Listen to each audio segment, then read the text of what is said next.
Us on Radio Row on Thursday and Friday. We'll have plenty of stories, I'm sure, by the time we get there Thursday and Friday. We are working up a pretty good lineup for Thursday's show. Solomon Wilcots, Kyle Turley, Hall of Famer Michael Haynes, the producer of the new 30 for 30, the two Bills, Ken Rogers, super agent Lee Steinberg. That's all right now on Thursday's show. So you know we're building up to some good stuff for the rest of the week. And Scott Grayson will be out there along with John McMullen helping to anchor our Super Bowl 52 coverage. And he joins us now with a report from Minnesota in the bold north. What is going on, Scott Grayson? How are you? I'm doing okay, Mike. I just finished talking to some of the Eagles. They're still just wrapping up their media session here today. Give us the feel last night. I mean, obviously, this is the first time a lot of these guys have done something like it. Did they seem overwhelmed? Did they seem relaxed and loose? Were they enjoying it all, or were they very wide-eyed? We talked yesterday about that, right? We were going to look and see how do they handle this? What does it look like? And what I saw out of the guys was soaking it in, enjoying the moment. They certainly, versus the Patriots who walked out and were just kind of waving to the crowd, virtually every Eagles player walked out there with their cell phone in hand, kind of capturing the moment of them being on that stage, introduced as a team there at the Super Bowl. And then they settled down into enjoying what that experience was, out there on that floor. They had the risers set up with the guys who were there. And they took it all in, and they did a great job, I thought, of not looking like a team that hasn't been there before, but a team that was excited to be there and ready to work. I mean, I like the way this team is kind of composed in terms of its body language here, including what I saw here today. Scott, give me was there a guy that stood out? Was there a guy who enjoyed the moment more than somebody else? Was there a star of the show for the Eagles? Well, I think Brandon Graham, who's, he always seems like a class clown. I mean, he had the underdog mask on at one point at his riser yesterday, talking to the fans. I think he had, a great personality, but these guys were clowning around together on the floor with different media members. And I mean, there was, everything there. I mean, at one point, Nancy Kerrigan, was next to me asking questions of somebody for Inside Edition, and you have Guillermo from Jimmy Kimmel Live was doing his shenanigans, So and then there's just a guy walking around in an Austria like American football jersey. You hear the accents, you see the media from all over the world, and it really is a worldwide audience that takes interest in this. Today, a guy from Mexico was asking Jason Kelsey if he would like to see the Eagles play a game in Mexico. And he said he likes to play those away games, but he said it has to be an away game. He doesn't want to take a home game away from those Eagles fans. And I think that's a great point. So, Scott, last night a lot of shenanigans, if you will, with dog masks. And that was a pug mask instead of a German Shepherd mask. I saw when he did that, and then he had to howl as well. Were there any I don't want to say legitimate questions, but was there anything that you learned last night that was sort of newsworthy as opposed to just entertainment worthy? Well, yeah, I'm more interested in the football side of things, so I'm paying more attention to that. And I was kind of starting last night, and I'm going to get something up today on the website a little bit more about this, but I was doing more of a deep dive with, the analytics and Doug Peterson and how he uses analytics. It's not a Bible for him. It's more as a guide, and he likes to react to how the players also feel in the moment of the game. And I talked to Jason Kelsey a little bit more about that just a few moments ago before you guys called me. And I also asked Bill Belichick, and it's crazy to parallel here. Bill Belichick, when I asked him about analytics, if he uses them at all, he said no. I said, why not? He said, I just don't believe in them. So, there's that compared to Doug Peterson, who is more, involved in at least seeing and understanding a little bit of if there's situations that favor them. Now, Scott, before we move too far past opening night, were the Eagles aware, could they hear those boos? Because you could hear them on TV. And did that ruffle their feathers at all or fuel their fire for the underdog team? We talked a little bit about it yesterday when I was on with you guys, right? I mean, these fans are bitter that Minnesota's not playing in this game. And, there's it seems like a fine line between the fans who understand the Vikings just didn't play well in that game and the fans who really want to blame the Eagles for winning the game. And it's really crazy. They certainly have been carrying a grudge all week. Yeah. And you heard it last night because there were a lot of Minnesota Viking fans there, and they were booing the Eagles every chance they had. There was one small contingent of Eagle fans, though, like they did at the NFC Championship game, who, when the Eagles were out there and started getting booed, they started doing the skull chant.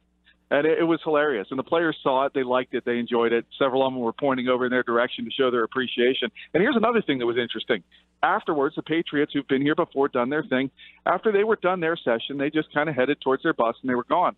Many Eagles players went over towards the stands to acknowledge the fans that were here. And I thought that was a really nice touch to appreciate that support that they've had all season. Hey, Scott, I see you in this photo with Jeffrey Lurie, so you're front and center there. What was something that Lurie said that stood out to you that, here's this guy, he's owned this team for 24 years. Yeah, he's been to the Super Bowl one time before, but 24 years as an owner. What stood out from what he had to say last night? Unfortunately, I didn't get too much time with him before they cut that off, but I did get enough to kind of get a sense. I mean, look, I don't know that anybody on this team wants to win more for the city of Philadelphia than Lurie does. You can hear that, you can see it, and you can kind of sense it. Yeah, he really wants this win. And aside from that, the other hot topic that he discussed was really the impact that Malcolm Jenkins has had on this team in the locker room, and particularly outside of it. He just kind of raved about what Jenkins has done for his issue that he's fighting for here in social injustice, and how much he supports him. And you hear, there's been a bit of a divide in some of the owners, and certainly it's become a big issue in the political world as well, what happened earlier this season regarding the national anthem. But Jeffrey Lurie has really supported Malcolm Jenkins, and that was something he wanted to make sure got out last night. Hey, you've been in town now for about a day and a half here. Have you seen the Minnesota people? Yeah, they're booing the Eagles, but have you heard any stories of them treating the Eagles fans poorly? Have Uber drivers taken you to the wrong destinations or anything? Well, as you'll find out when you get here, what's really nice is you get a media shuttle everywhere. So you don't have to worry about dealing with Uber or anybody getting taken to the wrong place. I have not heard those stories yet, however. I mean, I've seen on social media some of the rumblings that Eagles fans are having here, and I know that, there was a famous sign put out there on one of the bars that, hey, Eagles, feel free to come in and have a drink thrown at you for free. They're still bitter about everything that happened, and you'll get a sense of that, Mike, when you're here. And it's interesting walking around, the media center being here at the Mall of America. You brush by regular people all the time. So, it's not hard to find an opinion from somebody about, the Vikings or the Eagles. And, I get the sense that, it's just an overwhelming level of disappointment and just a smack in the face to these Viking fans that this game and everything is here and their team is not involved. Yeah, it's a very unique situation, guys, where the team that loses in the NFC Championship game is now hosting the Super Bowl the very next week, where you almost by default, regardless of whether they feel they were treated poorly when they came here as fans, I think you would have got the same reaction. The team was going to get booed because they prevented you from getting there. So I don't think the fans' behavior is at the pinnacle of why they are unhappy with the Eagles. I think it's, hey, you just knocked us out from hosting our team in the Super Bowl. Exactly. And you know what, like I said, I think the funny thing to watch is that the Eagles players are enjoying it. They're enjoying the fact that they've kind of irritated this fan base. Scotty, do you feel that the Eagles are still kind of holding on to this underdog role? I mean, I know Vegas says they are, but I think it's a little different because they're not at home as an underdog. This is a neutral site against a team that, I don't know that I'm going to say is quite frankly better, but has a lot more history in this game. So it's not a slap in the face to be an underdog at this game as much as it was in 2 games at home as the number 1 seed. So is the underdog story being brought up as much? It is. I wouldn't say that it's necessarily being brought up quite as much as it was before the NFC Championship game, but it's definitely a storyline. It's definitely a topic, and I don't know that I think this team feels and views themselves and what they're hearing themselves as being underdogs in regards to not the point spread, not the actual, quote, underdog in terms of that, just the fact that it's the New England Patriots. They're always here. They always win. And, there's questions all the time asked these guys. Like, you're in this game against Brady and Belichick. And I think they're getting tired of hearing that. I think they're getting tired of feeling like they're the underdogs to the Patriots because they're, quote, the Patriots, and not the fact that people view them as a weaker team. Scott Grayson is live in Minnesota all week long, and he'll be a part of the Sports Bash on Thursday and Friday's coverage from Radio Row at the Mall of America. If you'll be at the Mall of America out there, people listening in the audience today, stop on out and see us. We are at table 12, I believe, is our table number. Oh, there you go. And, yes, it is. You are correct. Okay, thank you. So check us out there. Do you know what, any stores or restaurants in the food court there around our table, like to give the people a little bit of a landmark?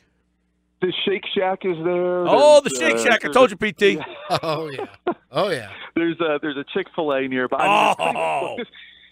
This mall has virtually everything here. I kid you not. An amusement park, roller coasters, miniature golf. We can go have a little contest in between shows or something. You can do it all here, literally, and not have to stand out in this freezing cold, which is greatly appreciated. All right. Scott Grayson, he'll be on with the guys tomorrow, and then he'll be on set with us Thursday and Friday from the Mall of America here on the Sports Bash on 97.3 ESPN. And don't forget to follow his coverage on our website, 973ESPN.com. Thanks, Scotty. All right, hey, Mike, one thing to keep an eye on here. Tomorrow, Roger Goodell speaks, and the big thing everybody wants to hear is supposed to define a little better, at least talk about what is a catch. Okay. What time's that? That I believe, is tomorrow before your show. Okay. Probably right around 2 o'clock. So right. I'm planning on going to that, and I can try to give you an update on all that. Gotcha. Sounds good. All right. Scott Grayson will be on tomorrow with Josh and Deshaun are going to be hosting tomorrow because I'll be on the road tomorrow